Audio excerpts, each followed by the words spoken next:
Hey, everybody, and welcome to the Ironworks podcast. I'm Pastor Tyler. And I'm Zach. And we're going to be taking a short break from our Sermon on the Mount series. We did the first 5 episodes covering chapter 5, and we realized at that pace we're going to be there for quite some time. So we're going to be taking a break, maybe just for this week, maybe for those following. But anyway, we're going to be talking about something a little different today, shake up the pace some. Just want to let you know that if you are not part of our mailing list on ironworks.media, we strongly encourage you to sign up for that. We have 2 free ebooks available for you. Ironworks.media is where we keep the podcast, we keep the books. The conference is coming up this year. All the sermons are available there. We are building the premier Christian resource channel for Calvary Chapel, and you're going to want to be a part of that. So sign up for the mailing list today and get 2 free ebooks. That's a pretty good thing, I think, Zach, don't you think? Yeah, they're good ebooks as well. I mean, I can say that because you're welcome. I like them. So anyway, yeah, no, great. Absolutely. And we've got so many plans for all that stuff too. So that get in while the getting's good. A lot of cool stuff happening. Things are increasing and growing on this network. So we're excited to be part of it. But today we're going to be doing something a little more practical. We're going to be talking about ministry. We're going to be talking about leadership and some of the things that we've learned along the way, whether from Scripture or from our own experience or from examples that we've had. And Zach, let me just go ahead and ask you. You threw this out there as a potential conversation starter. Is there a particular moment from TV or film or book or whatever it is that it's been a lesson that you've been able to carry with you, like the example just reminds you, okay, right, this is what leadership looks like, not just what it's supposed to be? Is there a media moment for you that's caught your attention? Yeah, lots and lots. I think you and me, we're pretty similar to Tyler in that we neither of us were privileged to serve in the military, but we're very military adjacent. We read about military a lot. We love military history. I grew up reading all that stuff. I get that from my dad.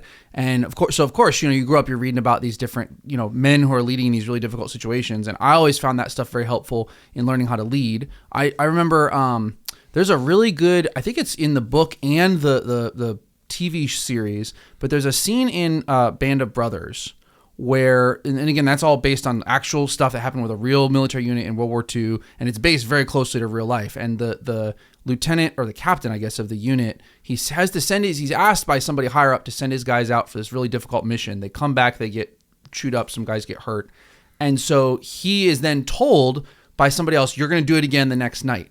And he has this really difficult situation. Do I just pass it down, tell the guys, do what they were told? Or do I self-sacrificially try and protect my men? And they really portray it very well, I think, in the series. And basically he decides, I'm going to, not comply with this because I know that it's foolish and it's going to get people hurt. And rather than just kind of hiding that and passing it off to somebody else, he takes that and says, no, I'm going to take the risk of saying, we're not doing this.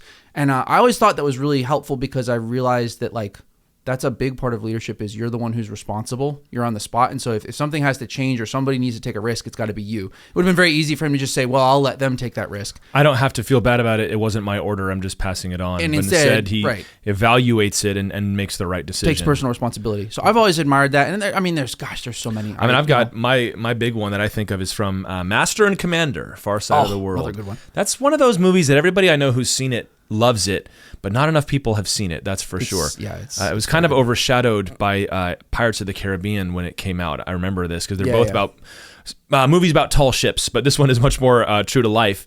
And there's it kind of unfolds. It's almost like a slice of life kind of movie. It's a very slow movie, but in a good way. There is a plot, but it's more like, let's see how these guys lived on this ship. And so there's a bit where one of the officers, everybody starts to think he's unlucky. They start calling him a Jonah, and so all the men start talking bad about him behind his back and disrespecting him publicly.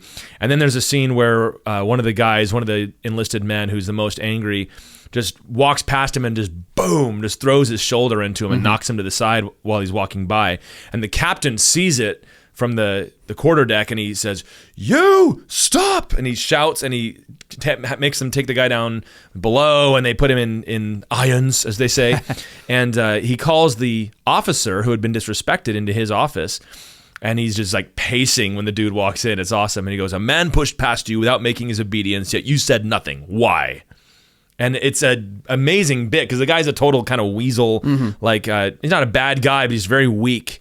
And so he's like, the right words. He said, the right words. He was deliberately insubordinate. And they go through this thing. He's like, I try to be friends with them and they just don't like me. He's like, you don't make friends with these guys. They want you to lead them. They need strength from you, not weakness. And they end up flogging the guy, like publicly. They put him on the ship and they flog him. And it's a great example. And then there's a whole other bit that comes after that where the doctor, who is the captain's best friend and is also not really a military guy, he doesn't really approve of what they're doing. He doesn't fit in the chain of command He tries to get him to stop. And one of my favorite lines is he says, I recognize your prerogative to disagree with me in this cabin, but I can only afford one rebel on this ship. And he's kind of letting him know, like, yeah, this is great for you to think that, I see it from his side. I see his perspective. And he's like, if I let this start, this is going to never end, and it's going to be trouble for everybody. And it's going to tie into one of the things we're going to talk about today. But let's do one more each. You got one more, this leadership example that we've seen? Yeah, I love, and again, it's all military ones because it's the stuff we love. I love the book. I don't have much time for the movie, but the book Starship Troopers is a really good example of those, like how to learn the leadership. Movie was basically a deconstruction of it. Don't care. In fact, I don't think I've ever watched the movie in its entirety. The book though is just incredible for teaching you about like how to grow up as a young man. And there's a scene in there where it's kind of a similar almost to the Master and Commander scene where the whole book is about a young guy getting in the military and trying to grow up and be a real man instead of kind of this like adolescent that he is. And there's this scene where he's so mad at his superiors because he feels like they've been too hard on them. They've been doing all this stuff. And one of the other guys in his unit, he actually punches a sergeant. He punches a non-commissioned officer. And this young guy is kind of like, that's not fair that they're going to come down on this guy now because they've all been out of line with us and whatever. And he's expecting, he gets to be a fly on the wall while he watches this play out in front of him. He's expecting that the other officers above this guy are going to just, all they care about is just beating this guy back into line. And they actually end up really severely punishing this guy because he struck an officer. It's totally out of order. But then the part of the book that's so good is they give you this twist where as soon as it's closed doors, the leader and the non-commissioned officer start talking, and the leader comes totally down even harder on the non-commissioned officer, and he said, "Why did you let that man strike you? You shouldn't have ever let him. Let him get that angry. You shouldn't have ever given him opportunity. He made a stupid mistake, and now he's going to pay for it. But I'm holding you responsible."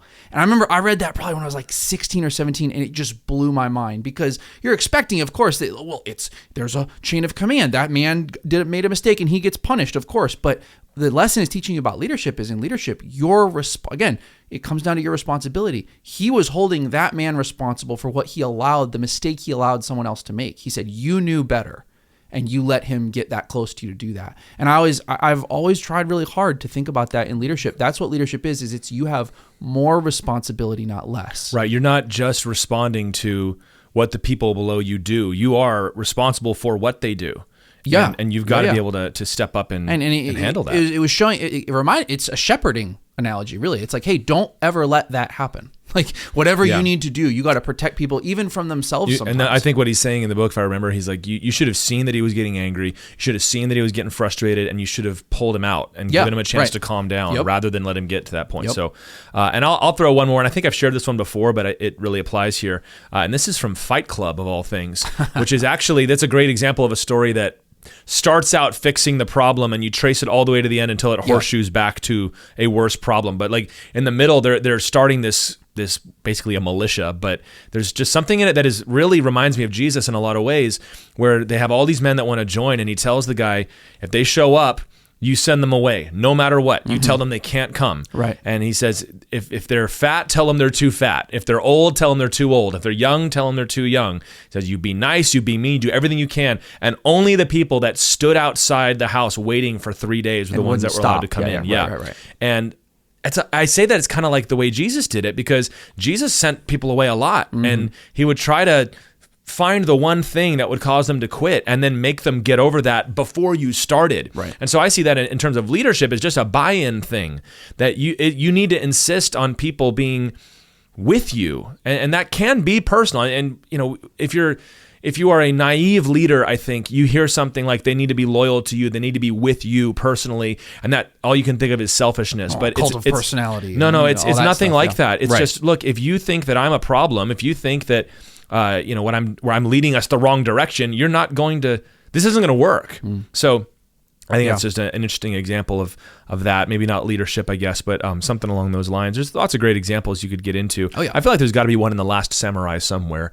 Maybe just because I like that movie. Now I'm trying to think. I'm sure there are. Not really, other than just he's the one who's willing to charge into battle first, I guess. Anyway, well, what we're going to do today, friends, is we're going to talk about lessons in leadership, in ministry in particular. We're going to apply this to ministry because Zach and I are pastors, and we've been in ministry in various respects for a long time. Yeah. And so we're going to apply that this way, but I think that everything we talk about will have application to whatever area of your life you are a leader. And I mean, even if you are a mom, you're a leader. Yeah. If you're a dad, if you're a boss, obviously, and even if you are not in some kind of position of leadership, you can take the lead in following, and that's so needful and important. So I know we also have a lot of folks that listen that have a desire to be in ministry, so you're going to hear a lot of this, and maybe you have started that journey and it has not panned out the way you thought it would.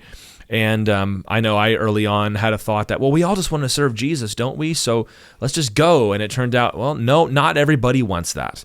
And that's just the unfortunate way that it is. And it's the way it was for Paul. Alexander the coppersmith did me much harm. Demas has abandoned me. There's all, Diotrephes in the book of 3 John who loves to have the preeminence, was causing trouble. Like, this is not, oh, this generation is just so terrible. No, it's always been like this. And you've got to learn these things. Yeah, for sure. So we're going to start with, we'll go through 6 of these things here. And number 1 is the first principle that I've always told anybody when they ask me, hey, I'd like to be a pastor, I'd like to be in the full-time ministry. And when we were in Lynchburg, Virginia, we were in the same city as Liberty University, and part of my responsibility was to handle all of the intern requests, all of those that wanted to come and do their practicum or whatever in ministry at the church. And I did not approve very many of them because most of them did not make it through the first meeting, even though I wasn't trying to drive anybody away. But I always answered it the same way. It's the best thing you can do. Here's our first principle for the day, is come early, stay late. Yep.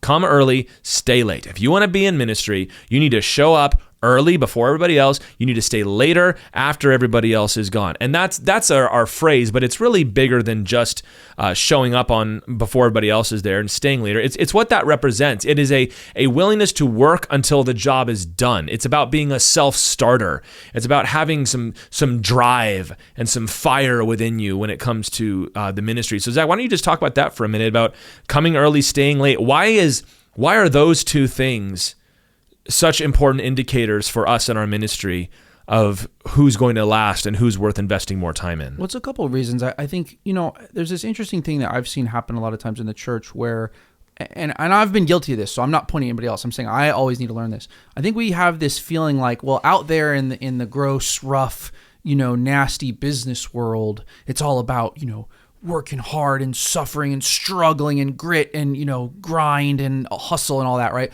But not here in the church. In the church, we're all very serene and nice. And things are nice here. Yeah, and we would not, we wouldn't want, that's not spiritual to make it about those things. And, I've actually found, Tyler, in my life, laziness is very unspiritual. I'm just going to go ahead and say that I don't think it's very spiritual. And I'm not accusing everybody, and we've been talking about it even this morning at the office. There are seasons in ministry. I'm not saying, obviously we're not talking about, everybody should burn themselves out. It's not what we're talking about. What we are talking about is, and I think I just talked about this the other day with somebody.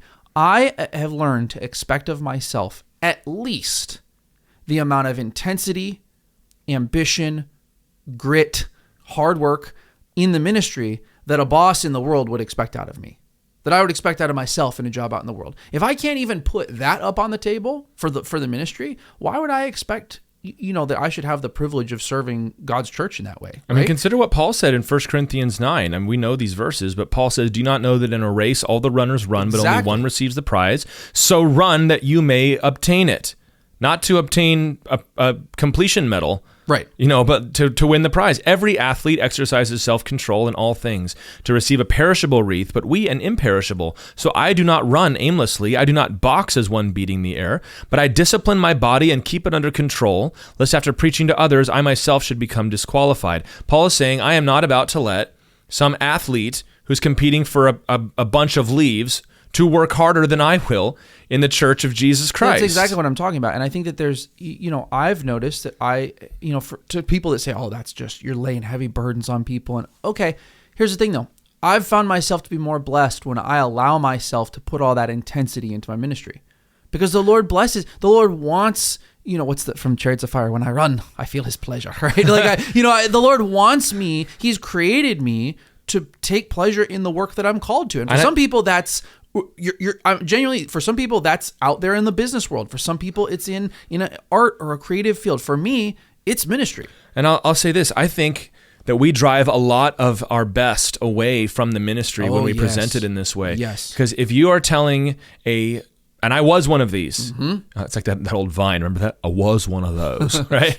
You are a fiery, ambitious, self-starter, let's go out and make something awesome young man. And you love the Lord and feel the call of ministry, and you go to a church and they tell you, well, listen, young man, it's not about all of that. You need to learn how to just be relaxed, bro, just restful in the presence of God. Look, that guy then leaves. You know where he's going to go? He's going to go to one of those churches where they're going to let him do that. Or he's going to leave and he's going to go out into the business world and use what should have been used for the kingdom of God. Absolutely. Rather than what should have been for the kingdom of God, he's going to do it for the kingdom of the world. So we need to do this. And let's look at what this practically looks like. So we're talking about, as a leader, number one, you need to have this. You have to do this. Number two, those whom you lead, you need to require this of them, the come early, stay late mentality. Mm-hmm. The reason I would ask people to come early and stay late is, first of all, I wanted to see if you were serious. Are you willing to go above and beyond? Ministry is always way more work than people think it should be. Always. Every time you get a job in ministry, you are going to be doing more than you think you should be. If you serve in a ministry, you're going to be doing more than you think you should be. Just get that in your head now. That's how it is. Especially if you are in a successful, growing ministry, you're going to be doing a lot. So if I ask someone to come early and stay late, it's like, can you even do that simple thing? If church starts at 9, can you be there at 8? I mean, how easy is that? Church evening service starts at 6. Can you be here at 5? And, it ends at 8:30. Can you stick around until 9 and just make sure there's nothing else to be done? There is always something to be done. Yeah. But also, it's you being around the ministry. If you're there, there will be things to do. It's proximity, right? You will find things to do. Maybe it's the assistant pastor realizes he's got to refill the trash bags, and you go, no, I got that. That frees him up to go and do something else. If you start, Lord bless you, start straightening the chairs in the sanctuary without being asked. The chairs are always not straight. Showing up and remembering, okay, it's communion tonight. Let me clean the things and make sure they're all set out and ready to go. Or I noticed that the magazines are low. Do we have a stash of those somewhere? Like being around and seeing what's going on. What I often tell, how can I help? I'll look around and say, I don't know anything personally. Go ask Jacob. Go ask David. Go ask Al. Go ask the guys that are busy today. Go ask Sarah and see what you can do. And if not, I say just hang around. You'll find something. Well, and that's so real quick. It's training you for what church ministry looks like. You kind of get it out of your head of what it should look like, and you get a vision of what it actually is. And that's invaluable. We're not just floating around the church in Jedi robes. We actually mostly restock things. It's a lot of work, man. Yeah, of course. It's a lot of work to do this. And that's helpful. But the other thing too, Tyler, and I think this is maybe more pitched towards a guy who's wanting to be in ministry. I think, and I'm just going to give you a tactical tip, man. If you're a young guy and you're sitting there wondering, how could I ever get into ministry? I feel like I'm called to do that, but how could I do that? I know I've said this on the podcast before. It bears repeating. Literally, come early and stay late and do it for a couple years. Yep. I guarantee you, I guarantee you, if you do this at a good, solid church where there is something happening at all and the leaders are worth their salt, you will be they will have to make, if you're called at all and you do this consistently, they will put you in ministry. Because number one, they will recognize your calling. That's on the Holy Spirit. You don't have to strive to attain that. You don't have to strive to maintain that. That's all the Lord. So they're going to recognize that. Number two, if you do that for a couple years, you will be the last one standing. Everyone else will have quit. Yep. That's just the reality. All the other guys that came and got, all the other, I'm so excited for the ministry and I want to, and then when they're asked to show up early and stay late, first of all, half of them won't do it. I'm not saying that out of cynicism. I'm just saying that's real life. Half of them won't even do that. And then the ones that will do it for a couple months and then they'll quit. And then you'll still be there. making yourself invaluable. That is what my father told me when I was 18 years old, and I wanted to be in ministry. I felt the call, and I felt the call hard, and I started right away. I started helping out at the church. I used to do this anyway. Like I just show up early and stay late because I just did. I never, it's not like I got saved and then went into ministry. I was already serving. Right. But what my dad told me, he says, if you want to work here, he says, you got to make yourself indispensable. You need to start doing something that we become dependent on where we could not stand to lose you. That's the best thing to do.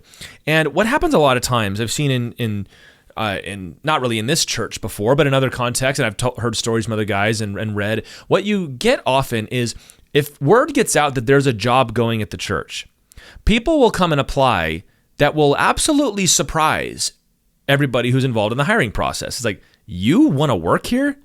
And the reason it's like, well, yeah, I have a degree in this and that, and I love the ministry. It's like, I didn't think you're a bad guy, but you're never here. You show up for church and then go home. You don't come to the events. You don't stick around late. You've never asked what you could do to help. And these people are often waiting for a position before they will serve. And that is backwards, man. That's not how it goes. You need to, come early, stay late. And there, you said earlier, Zach, there are seasons in ministry. There are seasons where you've got everything organized, got things under control. There's not a lot of big events going on. It's probably during the winter time when there's not so much happening. And, you can... Not coast is the wrong word, but you're just working what would be normal hours. And you could recharge too. Use that season to say, hey, we're going to recharge a little bit because we know once spring hits, once summer hits, things are going to be busy again. And I think that's why you've got to be nimble on that because there will also be seasons. Yeah, and you cannot rest on that. So, well, this is what it's supposed to be. No, those are the exceptions, and they're nice. Most of the time, if you're in any kind of successful ministry, it's going to be going quick, and it's going to be going fast. And I always have viewed my schedule as a pastor now as, what does the church need? What is the best thing for this congregation? That's what we're doing. And if you are going to be protective of your time, protective of your so-called mental health, best thing for your mental health is to be serving the Lord and watching people get saved. I'll just put that out there. If you're going to be protective of your hobbies, protective of your evenings, I'm saying this maybe to the wives too, that you have a husband who's in ministry or wants to be, you're going to be very dissatisfied very quickly. So you got to put in the effort. That's where your drive needs to go. Like it's not just, am I doing enough hours now? It's, I want to see that your fire is lit, man. I want to see that you are ambitious for the sake of the kingdom. And I want to get this done. I want to be here. And I do. My wife will tell you, I can't go hardly 2 full days off for Christmas or anything else. I got to go back to work. I was sick the other week, and I just came in on my day off because I missed a day. I'm tired of missing days. Not like there was anything that needed to get done. I want to be here. This is what I'm doing. And Zach, I'll let you just finish talking about that drive and that attitude. It's got to be a characteristic of yours if you're going to be a leader in ministry. It does, and I think that's also the missing piece for a lot of guys. And I'm speaking to myself sometimes too. For a lot of guys they're at that bivocational stage, and they're really struggling with it. Maybe this is you right now. Maybe you're listening and you're like, man, I see that, but I've been waiting around for that position to open, and then I'll really just bite into it when there's that spot, and this is my job now. I just want to share with you, the way to get to that place where you want to be is doing extra, not coasting and waiting, right? So, Tyler, we were both talking about this morning. There were seasons in ministry, man, and especially I was, you were, and I'm not, this is no knock on you, but you were in full-time ministry very early in your life, which is a great way to do that. And that's awesome. It took me about 10 years of knowing that I was called and serving and doing a ton of stuff, but still being bivocational. And some guys do that forever. There's nothing the matter with that. But while you're in that bivocational season, man, I used to tell people all the time, I said, ministry is my hobby. Right. That's what I do. That's what I do. I take, and I'm not saying this to boast, I'm saying this was the reality of my family for a number of years. Nights, weekends, vacation days, that was the ministry, man. Yeah, and you would do that if you were a lawyer, if you were a businessman, if you were a doctor, you'd be on call. But for some reason, we think that when it comes to the ministry, that we're going to be angry at God and denounce the Lord for taking our time when we would do it if we were making a few extra bucks. And so you got to check your heart. Yeah. And I'll just say for myself, yes, I came on full-time ministry early, but I also had been I was indispensable at that church a long time before that. From the time I was 14, 15, I was in key positions in ministry. And then at age 17, I became the worship leader or co-worship leader with RJ and then started doing the youth group. And I started earlier. And it wasn't like when you came on, and you coasted from there. Oh, no. It's hard work, man. I came on part-time as the radio DJ. Yeah. And then I got 10 more hours a week for grounds and maintenance driving the tractor. Yep. Then I came on full-time to do that, plus worship and plus youth. And then, it went from there. Yeah. But it was that's what ministry is. So that's number one is you got to come early. You got to stay late. You got to have that dog in you, man. You got to have the fight.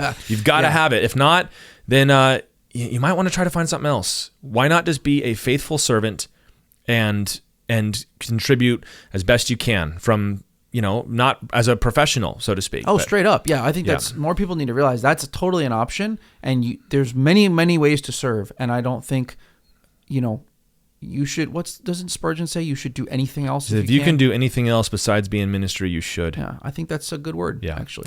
Well, let's go to the next one. The next one is give responsibility away. Oh, good. Give responsibility away. We're talking here about delegation. We're talking about being nimble in the ministry. That was the buzzword in the business world a few years ago. Still Remember is, that? I think, a little bit, yeah. Nimble meaning we can move quickly, we can make decisions quickly, we can execute. Talking about being decentralized. Way too many leaders in ministry feel like they have to do everything themselves. They become a bottleneck for what needs to get done, and they are afraid to give things away. I would say probably the number one reason for this is they don't think that the person they are delegating to will do as good a job as they will. Yeah. The thing is, you are right about that. Correct. Probably. Yeah. Mm-hmm. If you've been doing it for a long time, you're going to be better at this. And giving it away is a difficult thing to do, but it is far and away the most effective way to do ministry. I mean, you see this in the Bible. Moses was warned by Jethro, his father-in-law, you need to have judges. You need to spread out all this or you're going to wear yourself out when all the Israelites coming to you. We see this in Acts chapter 6 when the apostles said, we're here to do the ministry of the word and prayer. Somebody else can handle the widow's distribution. And that's where you get the 7 deacons from. It's just an important thing to do. If you as the leader, and this might be of your own team for crying out loud, if you're the one doing everything, what happens when you're gone? What happens when you get hit by a Mack truck? What happens when you go on vacation? Like we're telling our teams at Calvary Chapel, Trustville, you always need to be training your replacement. Yep. And you need to always be giving away everything you know and then find somebody else and give it to them. So, Zach, have you seen the positives and negatives of doing this or not doing this? Yeah, we've just been talking about leadership. A couple years ago, I read a book called Leadership, Strategy, and Tactics Field Manual by Jocko Willink. Not a believer, but I've always told people, if you stripped the title off that book and put servant leadership on the front of it, you could read the whole thing and it would all track. The whole book is basically about like how to lead with an idea of being self-sacrificing. A lot of illustrations from Iraq in this book. Yeah. But yet very, very Christ-like. One of the things that I take away from that book, and he talks about decentralized command as a big principle of his that he really pushes. And what he's talking about there is the idea that if everything comes down to you, what happens when you're not there? Because you've taught your whole team. He's got to sign off on everything. He's got to be the one, it's micromanaging by another term, but basically it's just like, hey, it's all down to him, which means nobody else feels like they get to get used. Everybody feels like there's something pressing down on them, keeping them from getting that grit, that excitement, that ambition, because there's somebody else who's always going to have to check me and always going to have to say, no, I got that. It's okay. And he talks about all the time, he said that this is fueled by ego.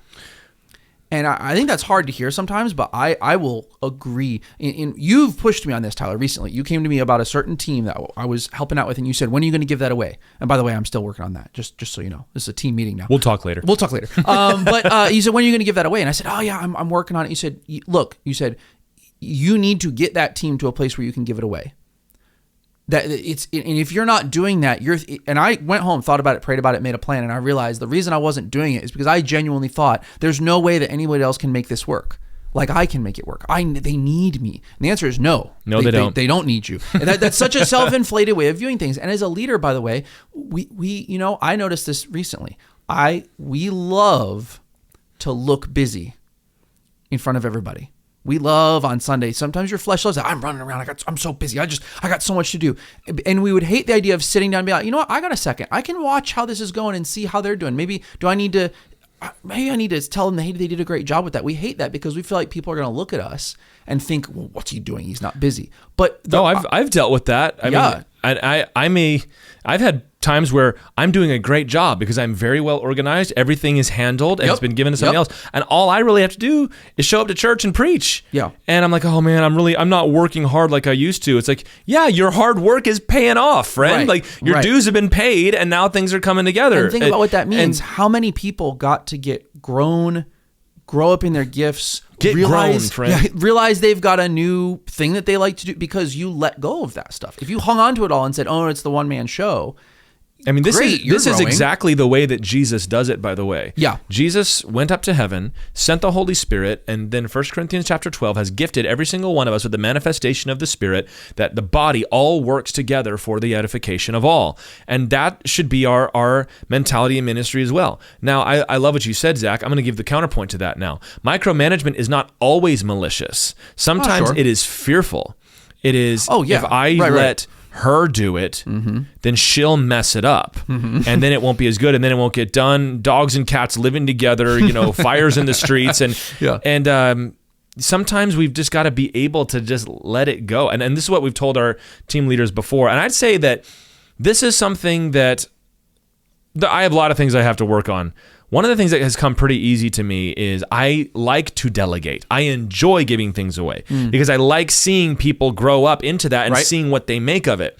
And this is, I have found, because I am that way, I've had to learn most people, this is not intuitive. You don't learn this off the top of your head. And many people will push back on it. It's like, well, I don't know if there's anybody who can do this. And we've had to communicate to our team, and we're not angry in any kind of way, just communicate.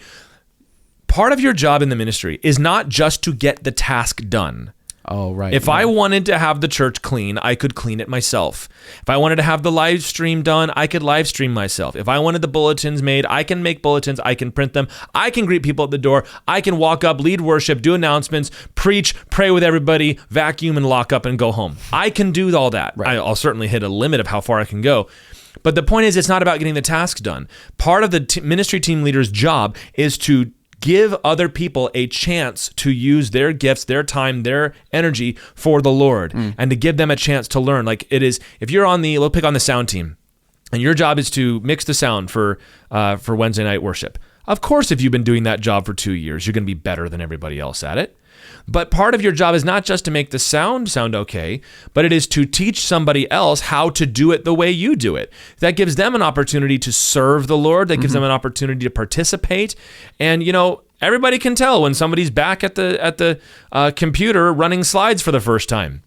But if I were to say, I never want to see a slide out of place again, well, good. Now we're going to make sure that nobody can ever mess that up. But there is another goal here, which is to give things away. The goal is to see discipleship made by allowing other people to try things. And it does make you nimble. You're able to respond to things. If we make a decision that we want to change the direction of the ministry, I don't have to make 8 different plans for the church. Right. I can just communicate it to the team leaders and say, now you go do it. And one of my favorite things to say is, I don't want to know the plan.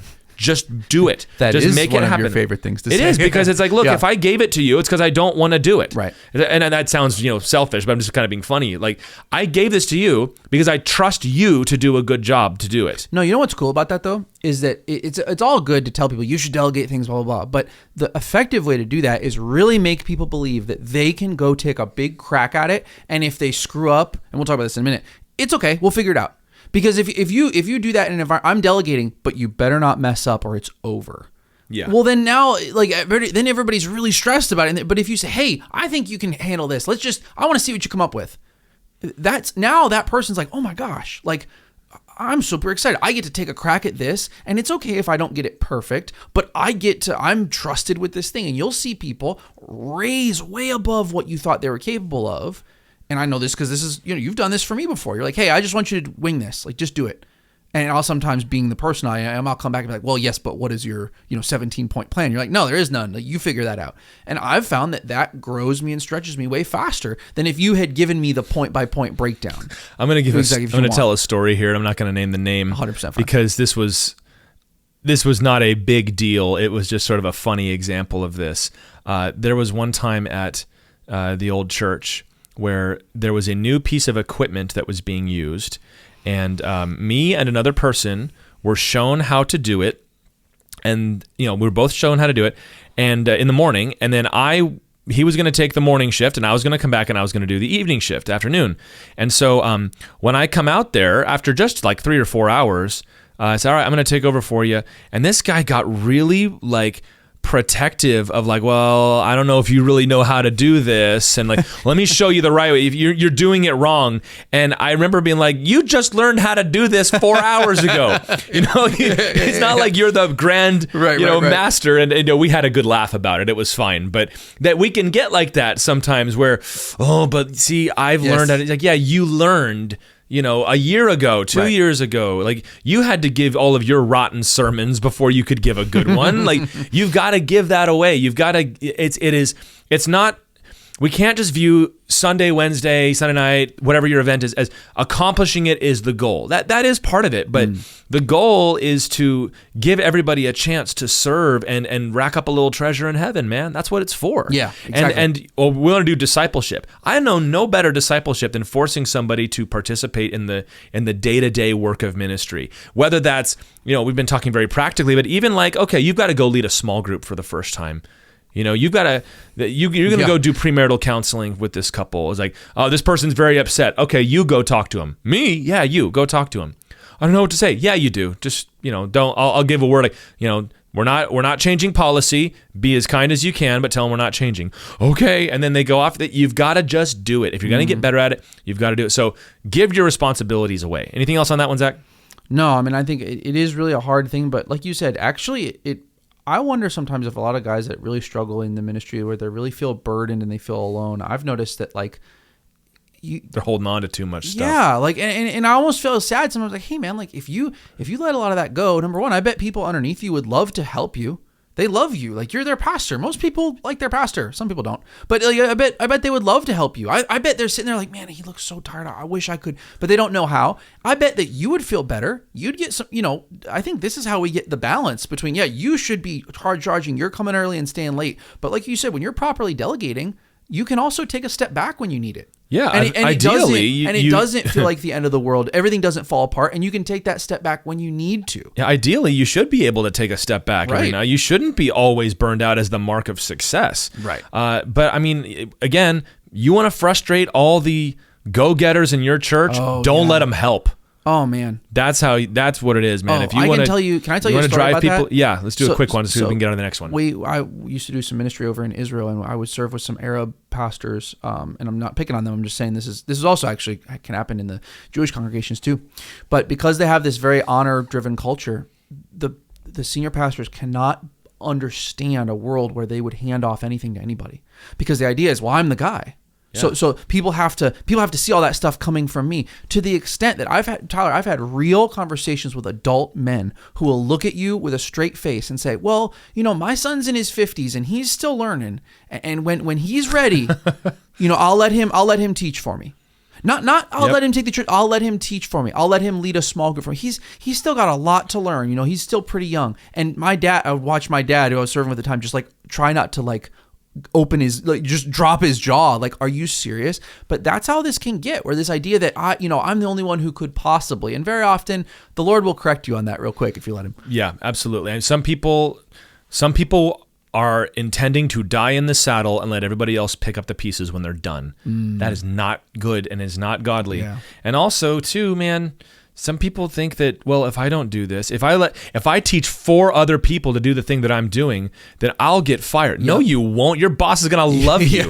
Yeah, you get to try some. I mean, stuff. when I became the groundskeeper, like the groundskeeper at Calvary Chapel Lynchburg, my first order of business was to set up a volunteer green team, because one of my responsibilities was to mow the lawn every week. So what I organized a team of people to mow the lawn. So I only had to do it like once a month or every 6 weeks, because we had people coming in. Oh, we got to do this thing. I would just organize volunteers to come do the project project for me. That didn't make me a bad groundskeeper. That made me an awesome groundskeeper. Right. Well, now why should I have to do all this stuff? Exactly. That's my job. No, it's your job to see that the task gets done. Right. So get other people. And this leads us right into number 3 here. And these are fun, so we're going long on them. But here's number 4, related but a little broader. Give grace to fail. Give grace to fail. This is related to delegation, but this also is about how you handle people. You have got to give people the opportunity to fail and have it not ruin their entire life. Mm-hmm. And you could, if you prefer, how about give grace to grow? I'll say it like this. When I was in the youth ministry, every now and then we would get some kid come in that would strike some of the parents the wrong way. Yeah, man. Yeah. And there's one case in particular, but I'm not going to tell that story. But this would happen from time to time. I don't know about that guy. He seems like he's trouble, or we're going to have to, the team leaders even would come to me. They meant the best, but we're going to have to say something to that girl because she's doing this and that, or I'm just not. And if I'm going to be very frank, a lot of that was, this child comes from a culture that is different from VeggieTales, homeschooled Christian culture, and they're making us nervous. I'll say it. That girl's pretty and cool. Yeah, or that guy is cool.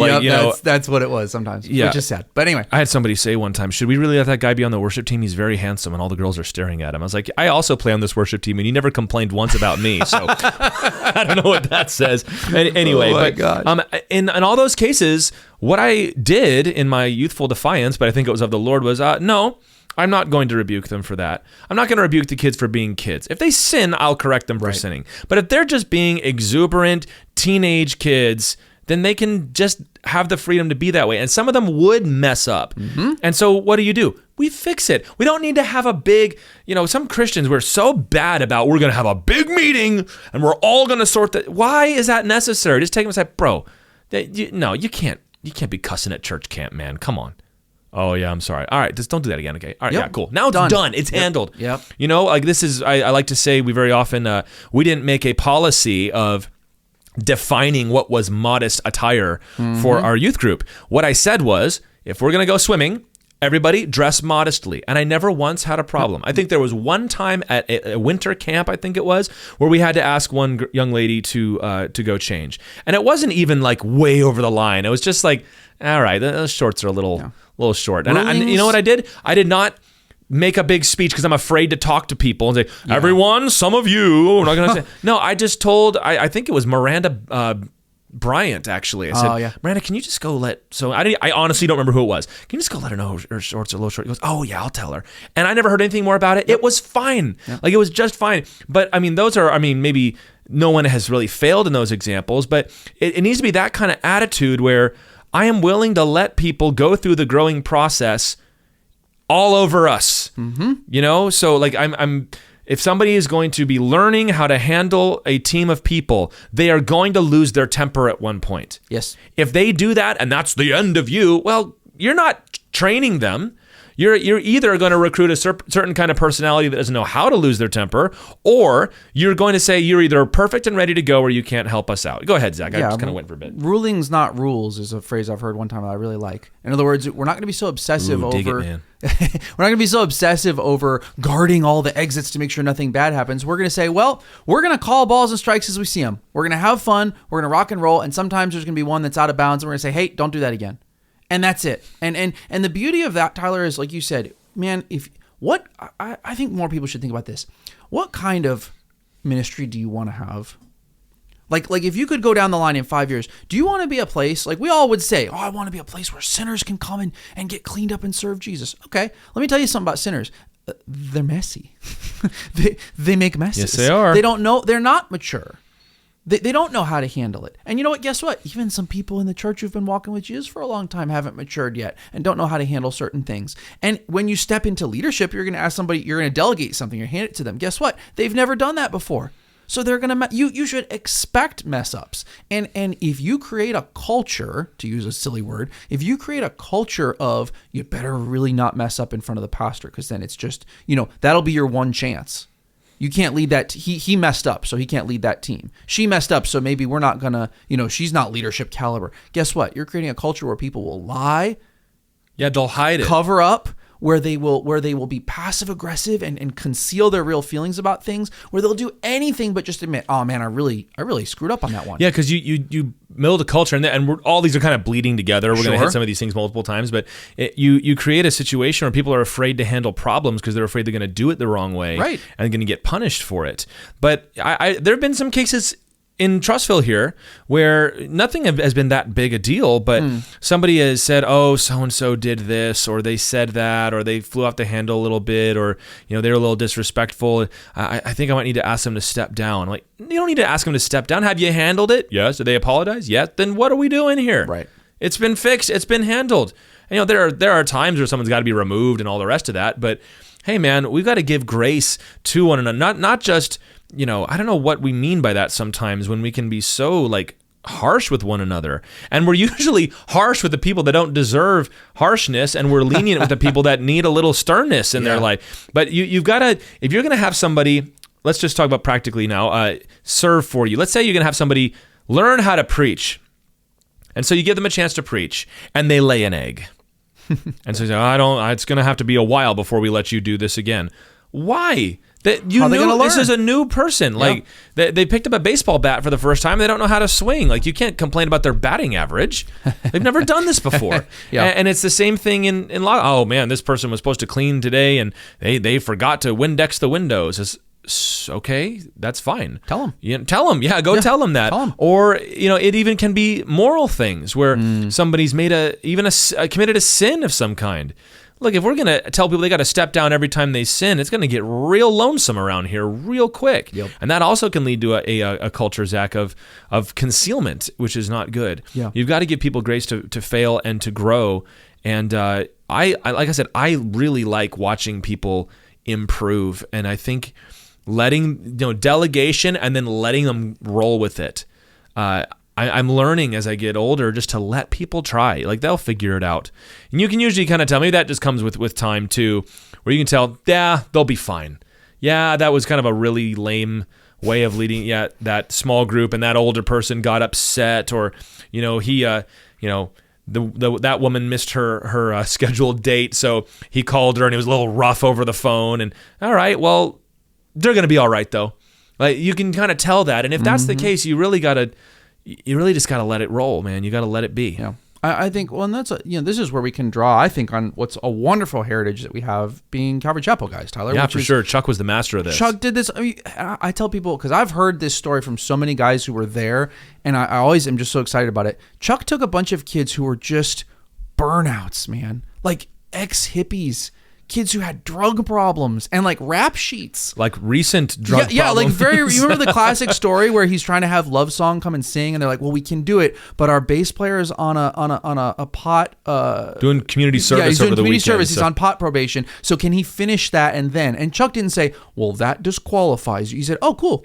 How can we work around your probation so that you can serve Jesus?" And man, Pastor Rich used to tell me stories about how he's like, Chuck pulled me out of high school when I couldn't do anything else, and he taught me how to come serve. And he was tough on me, and he helped me to grow, but he gave me chances. And I would mess up, and he'd give me chances. And you know what that created? Do you wonder why all those guys loved Pastor Chuck? Because he had given them, he had given them something that other people in society even hadn't given them, which is a chance to like really go for it and to mess up and and get up and try again. He didn't hold it against them. And look at the list of those guys. Those are guys that went on to lead incredible ministries. Yes. And I think it's not a coincidence that they were led in that way, and we want to lead in the same way, man. I think we can get older in ministry, and we can be accustomed to a more rigorous standard, and then we can continually raise the bar as we get higher and higher in our lives, or older and older, to where somebody who is just learning how to do this will never make the cut. They'll never cut the mustard, because you're expecting so much of them. And it's one thing to have high standards. We just talk about showing up early and staying late, but the Christian behavior, it has to be taught. You have to learn how it is to be, and I'm not talking about cultural matters. And sometimes what we mean by this person and they need to grow is like kind of like we just said, they don't really know, VeggieTales church culture. They didn't do it like I did. And eventually they'll be more like me, and then they'll be mature. It's like, no, I'm talking about if a person's going to lose their temper on a missions trip, you should be able to handle that and move past it. If somebody, I don't know, they drift back a little bit towards the sins that they've moved away from, but they come back to you in tears. Like, are you going to punish that person for their repentance? Like, and I think a lot of this just goes practically too, like especially raising up worship leaders. That's a hard thing to do because it is a unique skill to lead worship. It is detached from music. It is detached from preaching. Like, it is a unique thing. And so most people are going to really be bad at it. But you got to let them fail. You got to let them fail and get better at it. So anything else in this one, Zach? Those two kind of go together real nicely. They do, yeah. And I think if you do the one, it helps the other. If you make a place where you put big responsibilities on people, number one, that's awesome and they'll feel great. But also you're setting them up to fail because you're giving them a little more than they've ever done before. And so you got to be willing to, on the back end, when somebody does screw up a little bit, to love them. And if they know that you do that, man, you'll see people just like go for it because you gave them a chance and they know I can try, and it's not going to be the end of me or my time here or any of that. So people will come from other churches and they will, mess something up and they'll expect to be demoted. And if you just tell them, hey man, it's no big deal, like they'll be shocked and love you for it, which is a shame. Right. Now, that's what grace is, man. It's like, okay, whatever. Again, the task is not the goal. You doing the task is the goal. And if that's happening, then you know what? Awesome. Yeah. Let's just keep moving forward with that. So delegate, give responsibilities away, and then, buddy, let them do it. Don't, I love the quote from the Big Bang Theory show where he goes, look, you can tell me what to do or you can tell me how to do it, but you can't do both. It's pretty good leadership advice. Yeah, it's just like, hey, don't be all over people with that. All right, so we're going to move on to the next one. And this is maybe a funny title, but I like how this goes. We're talking about leadership in ministry on the Ironworks podcast, and it says we're going to look under the rock. Look under the rock. If you suspect that there is a spider under the rock, or a snake under the rock, or something is hiding under there that might be dangerous, you need to flip over the rock and look under there and see what's there. If you think that somebody is in your house and they're waiting to attack you and they think they're hiding in the closet, so you just leave the closet shut. The closet door. That's a terrible idea. You got to look in there. So what we're talking about here when we say look under the rock is to see if there are spiders under there. We're talking about noticing and addressing problems. That you've got to be able to notice when something is not right in the ministry, and you've got to be able to address that problem. Mostly hear about this when things are there to be noticed. You've got to notice them. Let me give you my big example that I've used before, because I went probably 3 or 4 rounds of this back in the day. On the worship team that I used to serve on, it got to a place by the time we were done where it was as good as any ministry I've ever served on, and it was tremendous. And there were other seasons that were like that along the way. But there were several seasons where we would get these people that would come on that really had a bad attitude. They had an axe to grind, whether against me or they disapproved of the way that I led the team or this whatever. They didn't. Some of them we found out later weren't really believers in the first place. But what happened in every single one of those instances, it was never anything you could put your finger on. No one ever gave you the hook that you could hang your hat on, say, aha, that right there. And yet all the time, I knew that something wasn't right. And the temptation, right, is, well, there was never any big blow up, so I'm just going to let this one go. I'm just going to let this one go. And it happens over and over. And it started out, man, I started leading that team when I was 17 years old. I didn't know anything. And these were grown people, like grown women in the first major case, who were constantly gossiping with one another, undermining me, criticizing me, even just being disrespectful towards some of the policies that the church had put in place. And I remember we had a weird fight one time where we were going to be on camera. Like we were just going to start recording services for the first time, and we're going to be out in the lobby. So I gave a very basic instruction. Everybody says, just a reminder, you are going to be seen out in the lobby. You're being recorded. Just mind your stage presence. And I say something you can be thinking about. Maybe you can go back and watch the stream and watch yourself. And a bunch of these people started grumbling. Oh, so we've got to perform now because we're on TV, and they're going to put us, and we don't want to make the church look bad. And I remember just being like, oh my goodness. We're just, why is this a big deal? And then they would scuttle right back under the rock. And might have 2-3 weeks where nothing happens, but everybody kind of knows, and it's tense. And like we have that animal instinct, back of the neck thing going on. Like we know when something's not right. And over time, I got better at addressing these issues. But Zach, do you know what I'm talking about? Like when there are things that, like what all that to conclude, what I should have done was I should have just called it out. I should have called it out in front of everybody and said, what are you doing? What is this? And I eventually got to the place where I would do that. To now everybody always tells me how direct I am, which is hilarious because I feel like I only got this way because I had to, because I was way too indirect. But, people would say, you don't communicate enough. And then I start communicating and say, why are you so mean all the time? But it was there to be seen. And I give myself grace because I was a kid, but the answer to that question was the next time you see an eye roll or you hear her say one of those comments under her breath, you need to stop practice at once, point your finger and say, what was that all about? Because when you bring something like that out into the light, it shrivels up. Like it just dies. It's like Dracula. Like it can't be out in the sun. Right.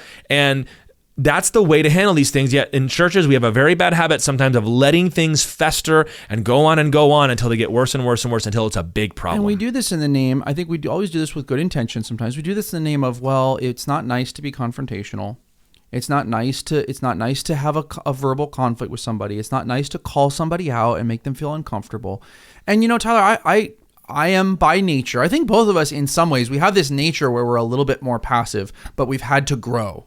I don't want to put that on you. I'll just say for me, I have really had to grow. No, that's accurate for me. I have really had to grow. I've done it on purpose. Yeah. I went out looking for it. Right. Like because how to confront someone who is secretly working behind your back, but you can't prove it. And maybe they're an older lady and you're a younger worship leader, ? But ask Jeeves. YouTube. But man, we joke about that, but I think that's a pretty common experience in leadership is you feel that you're not allowed to be as direct as the person that is causing the problem. Right. And I feel like the chat, and the reason I've changed my thought on this in the past is I've noticed what it feels like to be out on the team and someone else is doing that and it's not addressed. It doesn't feel good. No. You don't feel loved on. You don't feel like, wow, this is a safe environment. Stresses everybody out. You feel stressed. You feel weird. You start thinking weird things like, I must be crazy. They can't have said that. They can't have meant that. Oh, maybe my leader doesn't think that's a problem. Maybe they know something I don't know. Yeah. Does my leader think that that's the right attitude? Like, because that attitude feels weird to me. You can start questioning yourself. You can start questioning the ministry where you're like, is everything okay? Like, is everything really broken and I'm the only one that notices? It stresses you out. It bums you out. It makes ministry feel like a burden and a drudge. And I have learned that the most loving thing to do when you know there is conflict is to run towards the gunfire. Yeah. The most loving thing to do is to take that on the chin as the leader, say, you know what? I can handle an awkward conversation. It'll be all right. And let that awkward conversation be on you, not on the people, the sheep that are there. And they're kind of wondering, sheep, they're like, hey, this feels weird. I don't feel good. And I think, feel bad. Yeah. And to love them by saying, you know what? I'll take this one for the team. What are you doing? Yes. What are you doing over there? And you can do that, Tyler, in love. You can do that in grace. And this doesn't conflict with being a place where it's free to fail. What it means is we talk about all the time. You are lowering the stakes in the conflict. Rather than letting everything build up to DEFCON 5, you're at DEFCON 0.3 and you're saying, you know what? I'm going to go ahead and poke it. Yeah, we're going to handle it when it's small. Yeah, let's go ahead and let's just fix it. That's the best thing to do. And if there is a problem, if you as a leader are noticing rumblings, guaranteed everybody else is noticing them too. Yeah. And you are minimizing your leadership the longer you let it go without addressing it. And I think that's correct. It's, here's the test. You sit down quietly and for about a minute or two for each one, think about each aspect of your ministry. Where do you start to stress out? Yep. Where does your stomach start to turn into knots? Even if you can't put a finger on it. It's like, because if you don't then now write a position paper because you probably won't be able to. But my friends, that is your gut, but it's also the Holy Spirit speaking to you. It's kind of whispering, just watch out. Yeah. Watch out. It's like I love the picture from the Dr. Seuss book, There's a Wocket in My Pocket. There's a page where he says the one that really scares me is the vug under the rug, and it's a silly little rhyming kids book. But there's a picture of the kid like backed up against the wall in a dark room, and there's a rug and there's a big lump under it. Like and the whole room almost. And is as the a lump, kid, yeah. I always wondered like, what does it look like? When do I get to know what it looks like? And I think that in many cases, many ministries, many churches or boards of elders or church staff or families or businesses, there's a vug under the rug. Yep. There's a spider under the rock, or maybe there's not, but you don't know. So a leader has got to be the one that is not afraid to look under the rock, like to identify the problem and what's going on. And this involves, we're going to talk about confrontation in just a second, like what to do if there actually is. But so much of this can be avoided if you just dealt with it early, if you dealt with it sooner, rather than, well, that one wasn't a big deal. Why not operate on the 3-strike rule? How's that? Like if there are 3 things that make you go, whoa, what was that? That was probably nothing. And then, another month, oh, I didn't like that either. Okay, well that's 2, but I don't want to rush things. I want to be slow. And then it happens again. All right, 3 strikes, you're out. Now I'm not saying go in there guns blazing. I'm saying, not you're fired. Okay, let's we're have a flipping talk. over this rock. We're going to talk to this person on our sound team who every time I ask them to, can you do an extra day? They've always got something snappy to say on the phone. It's like, I've got enough going on. It's like, all right, there's a lot of anger and hostility here, like over something that is very low stakes. Like, so then you go to them and you'd say something like, hey, every time I've asked you to come in on extra days, I'm not upset that you couldn't come, but I'm concerned at how you seem to get angry all at once. And I'm making up a situation here. You get angry immediately. Do we have a problem? My favorite conversation, my favorite way to say is, are we good? Are we okay? And you've got to notice little things. I would say in each of these conversations situations I've been through, there's usually a moment where it becomes very clear. Like you just kind of like, I don't know what it is. That guy's kind of rubbing me the wrong way. And then there'll be one moment where you go, aha, okay, I'm not crazy. My friends, that is when it is time to deal with it. That is a time to go after it. I remember this was the last of these conflicts that I dealt with on the worship team, where there was somebody who was undermining me to the sound team, to other members of the worship team, and I could not. The guy was very slick. I could not prove anything. It just felt weird, just felt wrong and felt weird. And then there was and another person took me out to lunch and wanted to ask about some things that were it was just sort of an odd, like, seems like there's more going on than I know about, but I can't really figure it out. And then we were in a meeting over a new worship song that we were singing, and the person, it wasn't even unrelated to me, just there was a line in the song that they didn't love, and the comment they made was so sarcastic and like snarky, and it immediately, I don't think anybody else really even noticed, but it raised my hackles right away, like something's up. And so I actually started praying, like something is got to be done here. And then, then what happened next is the person emailed my dad behind my back and said, please keep this a secret from Tyler. We've got to talk about his this and that. And I was actually at lunch with my dad when that email came in, and he had it on his phone, and he looked at it and he turned around and he handed it to me and he goes, do you want to handle this or should I? And I read it and I said, I'll handle it. And I called the person in and we dealt with it. But it's just, it was there to be seen, and it needs to be noticed. And it is not, thinking badly of people to notice when there are problems going on. I want to jump on that. So a lot of times people say, no, you're thinking badly. You're evil surmising. You can't do that. You don't know. If you don't know, you can't. Okay, that's true. And you know what's cool about actually dealing with the problem? A lot of the times, Tyler, I was wrong. Yeah, very often it gets solved. Like, it's not always a big fight. Most of the time, you're able just to deal with it. Yeah, or maybe I wasn't wrong, but the person says, "Oh yeah, I'm sorry." Now we're talking about it. Here's what was going on, man. It was this. Oh, okay, great. Like, how can I help you? Or almost every time. It's like that. Actually, most times. And I'll say every time I handle it as soon as I wished I did. Because when I let it go longer, what happens? That person, let's say that they're really dealing with bitterness. That person, it goes longer. Bitterness doesn't get better the longer you let it sit. So you're, as a leader now, like you said, I love going back to that example from you're letting them hit you. You're letting them build up the to master this and commander level thing, of anger where at some point they're going to get pushed over the top and they're not going to be able to control themselves and things are going to get bad. Don't do that. See the issue, identify the issue and say, the Holy Spirit's been putting me on your heart. And I'll start the conversation that way. Just be honest. How am I going to start that conversation? You're going to be honest. You're not going to lie to them. You're not going to say some weird thing that you're going to come up with that hopefully is going to catch them in it. No, you're just going to say, hey man, I'm really worried about this interaction. If you know that something needs to be addressed and you just don't know the right words to use, that is not a good enough excuse not to have that conversation. Just go. Just open the conversation. Yeah. And the Holy Spirit ask your pastor. Call me and say, Tyler, I got to say, I'll give you some. I'm coming up with words has never been my shortcoming. But very often, like in those circumstances, I'm not happy with how I spoke about it, but I'm very happy that I did.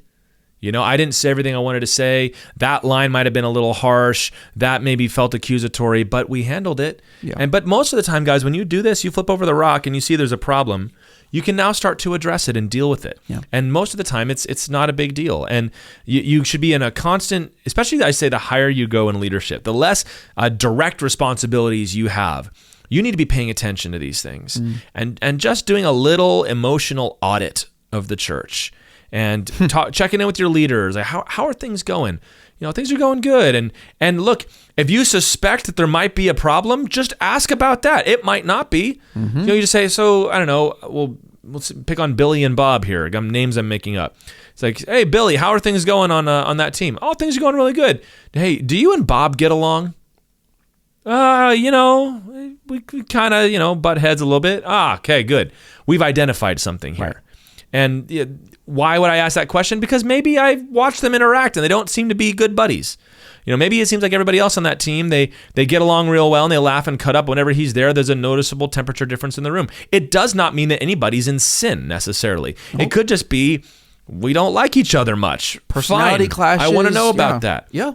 And it also doesn't mean when you bring that up, Tyler, you're not gossiping. No, this is not gossip. If you're in a position of leadership, talking about the people over whom you are in leadership and about the minute that you're not gossiping. Right. No, unless you're like intentionally sharing, little snippets of gossip, right? I'm not talking about, hey, let's all get in a room and talk about how he's messing up. I'm talking about you got to administer correctly. God has given you, I'll just say this straight up, God has given you responsibility for these people. And I think we're very individual. I've noticed this. We're very individualistic sometimes in our Western culture or whatever. And we've got this idea of, well, but that's their responsibility and I'm over here and who made me my brother's keeper?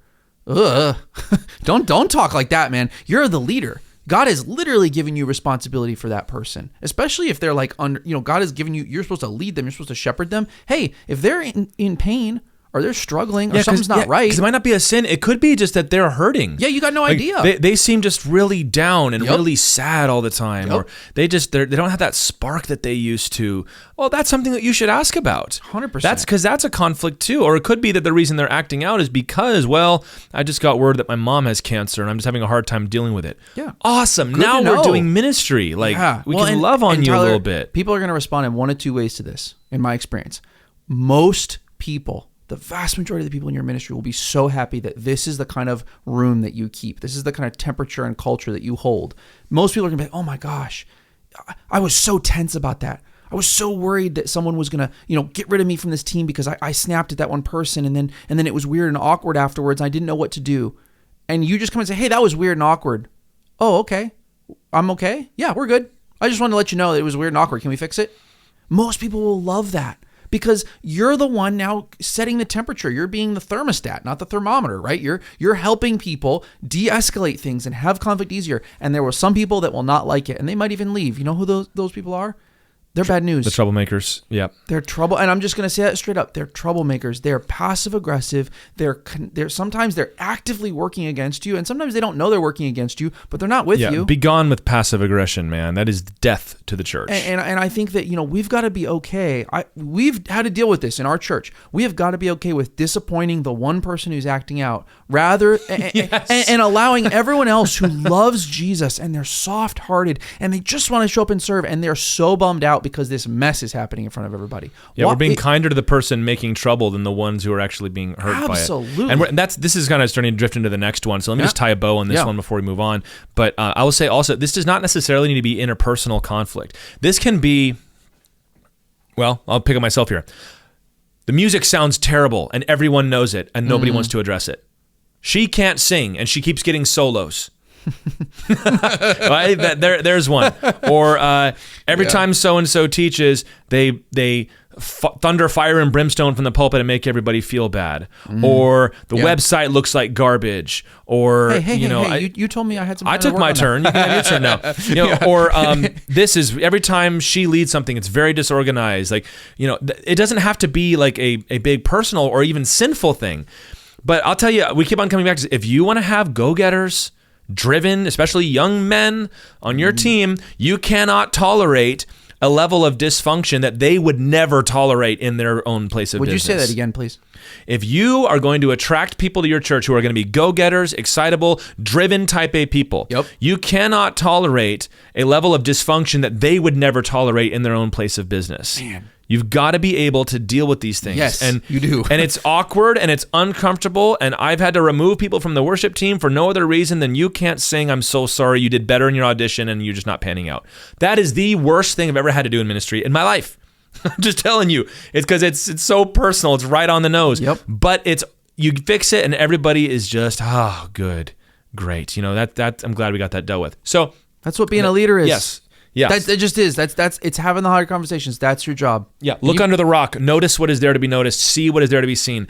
Now let's move on to our number 5, which is let's say we flip over the rock, and there's a rattlesnake under there.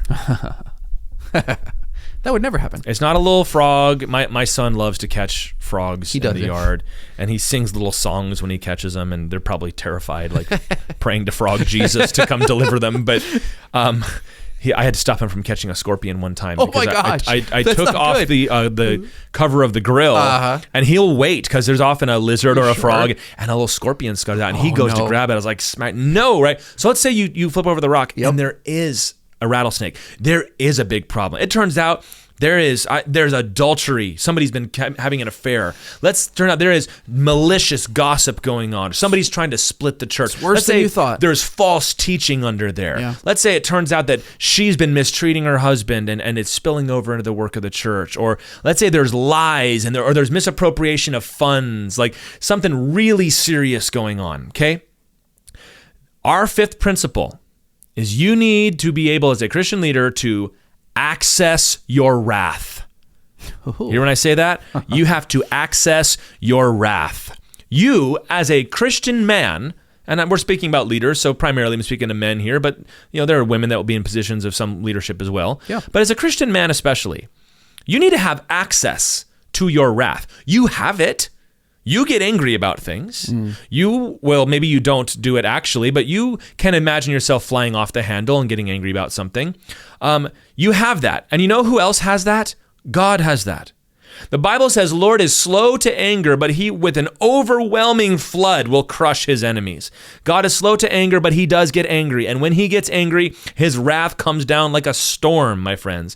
And as we're talking about looking under the rock, now we're talking about confrontation and handling problems with strength, being strong in how we handle things, not nice. And I'm using nice in a negative. Nice can be as an equivalent for the word kind, that's fine. But in terms of just politeness, covering over bad feelings, acting like everything's fine, like very like mannerly from like the 1700s or something, like covering up your bad feeling because you don't want to have an awkward conversation. That if that's what we mean by nice, strength is always better than being nice. And consider how the Lord handled things.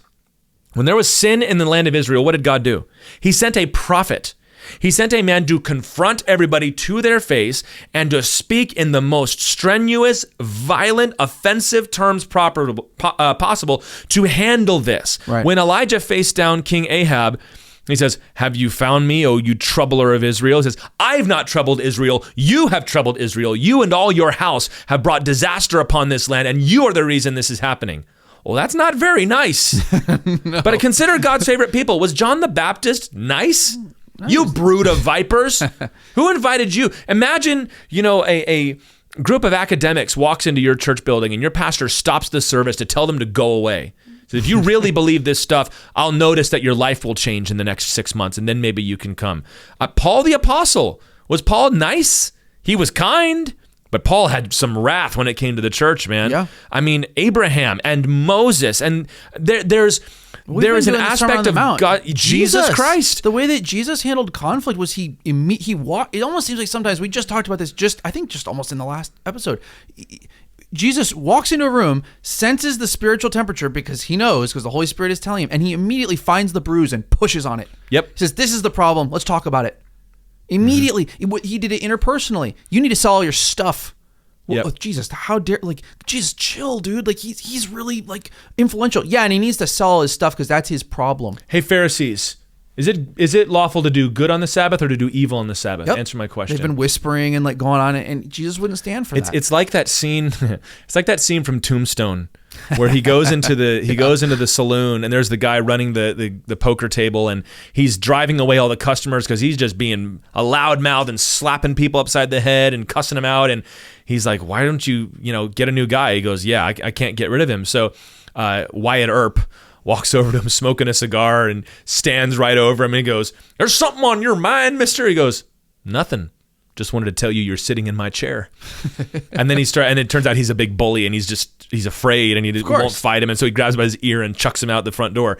And that's what needs to happen in so many churches, man. Yeah. You need to be able to access the wrath of God, not just to weep like Ezra, but to grab people by the head, pull out their beards, and make them swear an oath like Nehemiah did, to make a whip and drive them out of the temple. Zach, you've seen Robin Hood. Which one? I've seen all Oodalali, the cartoon one. Oh, that one, yes. I've seen all of them, but yes. The best scene, and I'm talking about I get actual emotional chills from this scene. Because you have Friar Tuck is the pastor. He's, what's that guy? Is Andy Devine he always kind of talk like this. He was in a million cowboy movies. You thieving scoundrel, right? Yeah. So the whole movie, he's getting pushed and he's getting pushed and he's letting it go, telling people, that's going to be all right. And finally, the sheriff of Nottingham comes in and takes the last money out of the offering box, and he starts, berating him, and he puts a finger in his face. If you don't shut up, the king's going to do this. And the best line of any Disney movie ever, the dude just blows up, "Get out of my church!" And he belly bucks him out the door. Yep. And they're fighting, but it's like, dude, you think about that story, you should have done that at the beginning of the movie. Right. You should have told this dude, "Get out of my church, get out of my face, stop doing that." Yeah. And we as leaders have to be able, when you see the rattlesnake under the rock, don't play with it. Don't be nice to it. You've got to handle it. You've got to have a little bit of wrath in you. This person is after the church. They're after the women of the church. They're after the men. They're after the money. They're after the doctrine. They're after the pastor. They're self-aggrandizing. That person does not deserve your gentle caresses. That person needs the faithful wounds of a friend is what they need. You've got to be able, I'll let you talk about what this looks like practically, Zach, but it's rebuke. It's getting loud even. It's telling them this is what you're going to do, or else we're going to put a stop to it. What does this look like, Zach? It's not just being angry. It's exercising that practically to handle a tough situation. When you said access your wrath, something I've learned for myself is that if I'm having shower conversations, you know what I'm talking about. Or with your wife. Yeah, all right. I ought to say. I'm going over and over. You Man, ought to. this makes me, I've tried, and the Lord will tell me, he'll say, "Look, talk to him or stop. Either you go talk to that person and confront them, or you shut up and you let it go. But you got to pick one, because shower conversations make bitterness, right? That's just I'm mad but I won't deal with it. They're weak. But confrontation fixes it, one or the other. Either that confrontation will escalate until we get it handled, or you've solved the situation. And Tyler, I can't even tell you on recording some of the situations that I've watched happen in churches, unfortunately, where everyone knew what was going on, and no one stepped in to stop it. And the excuse that was given was, "Well, we want to be loving." And Tyler, I'm getting worked up. What about the little kids that were involved in that situation? What about the families? What about the woman who was getting run around on? What about the guy who was having his family just leave him? What about the kids that were getting hurt or abused or neglected? What about the ministry that was just grinding to a halt, all centered around one person? Who should you love more? The people who are trying to serve Jesus, or the people that are? And remember, this is doing this in an environment of grace. This isn't. You don't bring this heat after one warning. This is, there is a... No, we're talking about, there is a confirmed rattlesnake under the rock. There is something bad happening. Man, Tyler, if you love people, you will protect them from this kind of thing. You that's owe the loving that thing to them. do. Fixing it is the loving you thing to do. owe that to them. And it's the loving thing to do to bring some heat. Tyler, did your dad ever have to engage in a situation with you where you could see some intensity from him that maybe you'd never seen before? How did that make you feel? Did you feel, I'm so mad that my dad yelled at that man? Or did you feel yourself get about like 3 inches taller because you knew your dad had your back? Yeah, absolutely. Has that ever happened to you? Like that happened to me. Here's an example. It wasn't like it was any fire there, but I remember one time this woman was accusing me of all kinds of nonsense. I was 15. Like, it was really awful that she did this. Yeah. But I remember she said, he says he's been doing this and that, and none of it was true. My dad goes, well, I know my son, and I believe my son, and I don't believe what you're saying. And dude, that of course. And so she left the church and never came back. Good. Right. Good riddance. Right. Like, don't let the front door hit you on the way out. Like, Yep. I mean, and I'm sitting there like, wow, he actually cares about me. Oh, yeah. And there were times where, I mean, even this is when there were good people in my life that were allowing themselves to be pushed around by people who had some sort of weird axe to grind. There was this whole situation when I was at summer camp where there was a girl I was interested in, and it was pretty obvious we were interested in each other. And it was like this whole youth camp was colluding to make sure we couldn't see each other. Like they were yanking her off to, we're going to have a private devotion, just you and me. Won't that be fun? Like during the free time, they were like sitting, like, and we weren't doing anything wrong, to be clear. Right. Like we weren't even like holding hands. Give me that. Okay.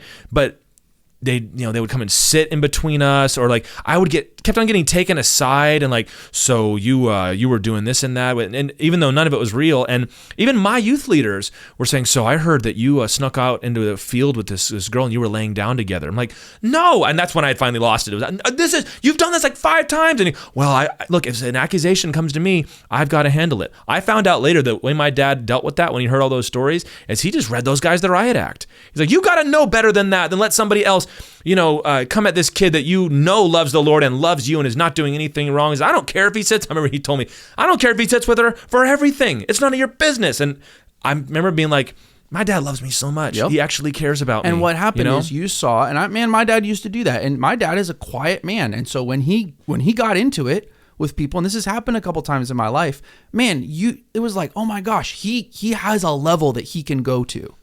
Yes. And is it a little scary? Yeah, but it's deployed on my benefit. So guess what? I feel safe. I feel like I'm protected. I feel like my dad is not going to, there's a point beyond which my dad's not going to be messed with. And that makes me feel better. If you'll never do that, guess what? Your people don't feel safe. Why do people like gangster movies?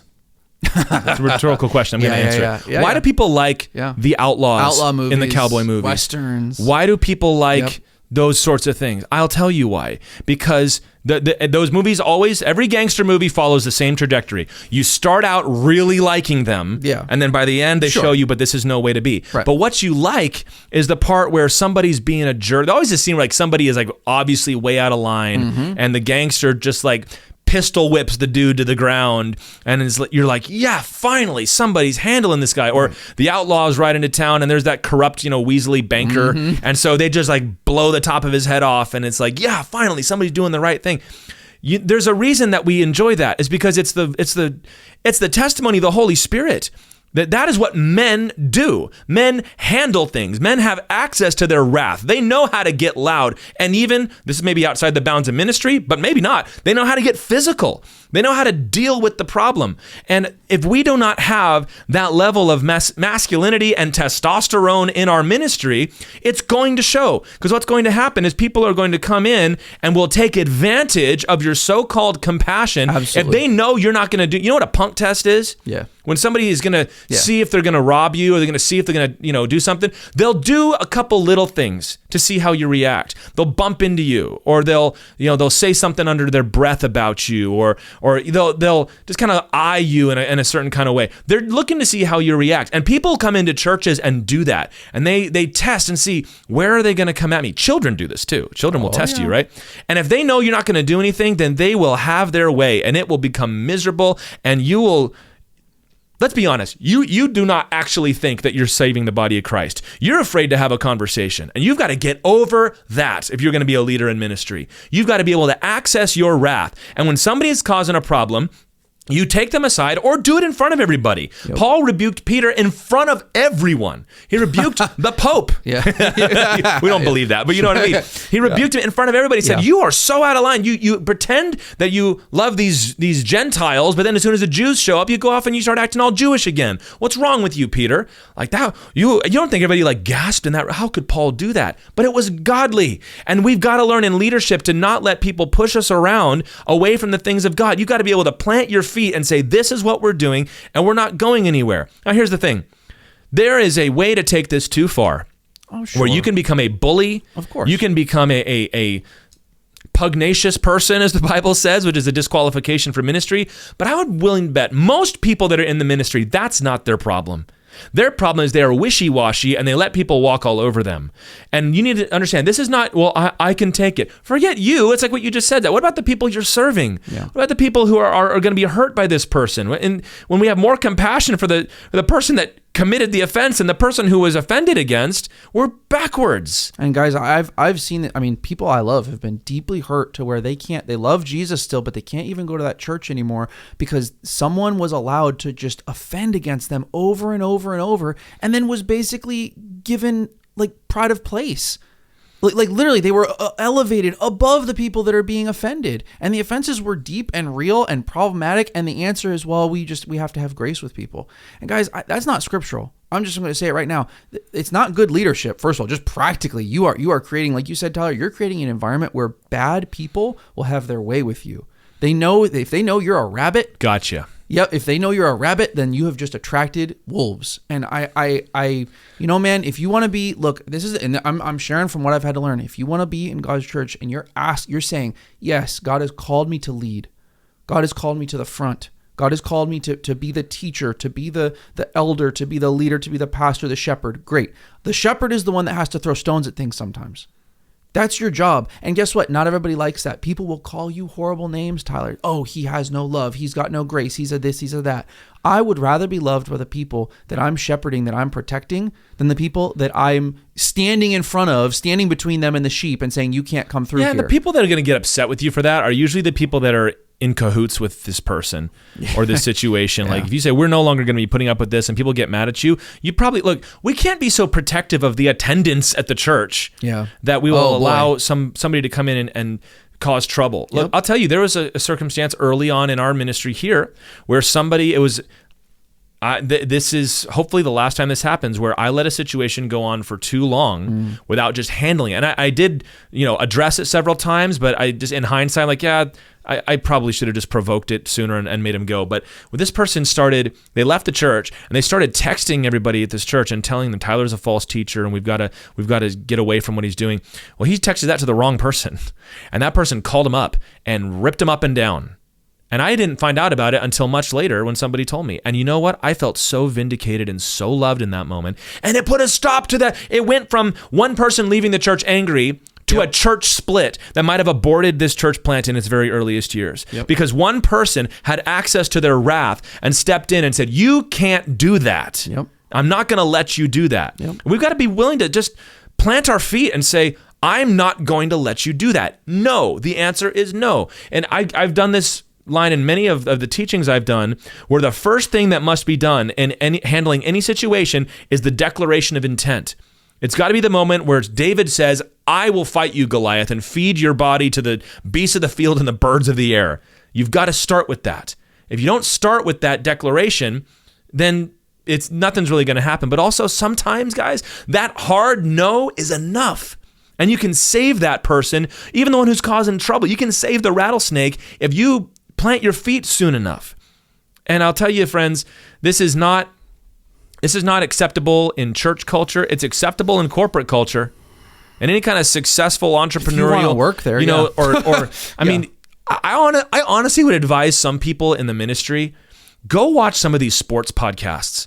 Go watch like Julian Edelman's podcast or Gilbert Arenas or any of these guys, and they're telling you these behind the scenes stories of how the men among men handle these situations. How does Bill Belichick handle trouble? Go watch the Last Dance documentary. He's got 80 very strong, angry guys that he's got to wrangle all the time. Watch how Phil Jackson handled Dennis Rodman and how he handled, you need to learn from some of that, because some of our best examples in many other ways are not great examples of accessing your wrath. Now, also again, Pastor Chuck was good at this. Yeah. And Jerry Falwell was good at this. Yep. And many of these great men of God were, but many times those are not the stories that get told. What gets told is all the kind, compassionate ones, and we get a distorted picture where we think it's somehow sinful to take somebody to task, grab them by the collar and the waistband, and toss them out on their ears sometimes. Yeah, look, man, love the sheep. Right, we talked about grace. We talked about grace. Love the sheep. Give the sheep chances. When you see someone who genuinely loves Jesus and they've screwed up, love on them.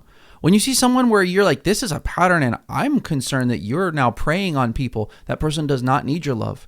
The people that are around, I'm just saying that straight up. Yeah, for sure. The most loving biblical thing here, I'll just throw this out there. What does Paul say? He said, I have handed this person over to Satan for the destruction of his flesh. If that sounds too scary to you, then friend, maybe leadership is tough, man. You have to make, and I'm not trying to dramatize this, I'm being serious. You will be making life and death calls in people's life. You'll be given responsibility for their soul. If you're not ready to say, you know what, in this case, I'm going to judge between him and her, and this is what needs to happen, then man, like, this is what the job is, dude. Yeah, and I'll say it this way. Let's make it real practical, talking about accessing your wrath, and then we'll do the last one very quickly. It's very important, but look, in a situation where you know there is trouble and you're concerned about what to do, just handle it. Yeah. Just handle it. Even if you mess up when you're handling it, at least that problem is solved and you can deal with the fallout later. Yep. You know, I think of when Martin Luther was writing to Philip Melanchthon, he was trying to handle the situation in Wittenberg. Martin Luther is in exile, and every crazy man has come to Wittenberg to join the Reformation. And Philip Melanchthon, who was a scholar, he was a soft-spoken man, man of God, but not a great leader. He's writing all these letters to Martin Luther about how do I handle him and what do I do about these guys. And his biggest problem was, if I correct this problem, I'm afraid I might be committing a sin. And Luther gave one of my favorite quotes of his. He said, if thou must sin, sin boldly. And the point of that is don't commit adultery. He's saying, if you're concerned that this rattlesnake you found under the rock might bite you, but you're afraid that if you deal with him, that you might sin, at least kill the rattlesnake. Yeah, right. You know what I mean? Apologize later. Yes, like at least kill the rattlesnake. If you're concerned that, well, if I remove this person, then it's going to hurt people's feelings, at least that person will be removed and won't be causing any more trouble. You didn't make that situation. Don't feel guilty about it. If somebody's causing trouble and they've now made it difficult to handle it because it's going to result in hurt feelings, you didn't make that situation. You didn't build that. You know, that's the devil that built that. So if there's going to be mess, the Lord will forgive you. And I think of Phineas, who says it was justified before the Lord because when those two people were committing fornication and there were snakes among the people, he took a javelin and impaled them both. And the Lord goes, you get to be the new high priest. Yeah, the Lord doesn't say that. That wasn't very nice. No. He said, attaboy, somebody cared. And the verse that prophesied Jesus cleansing the temple is, zeal for your house has consumed me. Mm-hmm. Are you zealous for the ministry? Going back to, coming early and staying late, being energetic. Are you excited about what's going on? Then don't let anybody mess it up. Whether it's false doctrine, whether it's a problem in the ministry, whether it's personal issues, whether it's, and I'll just throw this one more thing out there before we conclude this bit. Almost every time there has been somebody that has given me stomach trouble, heart palpitations when I consider the situation. Usually it's something like, oh, they're just being obnoxious. I got to go handle it. Usually when I come to the other side of that, it turns out there was another major sin underneath it all. Yeah. They were committing adultery. They weren't actually a believer.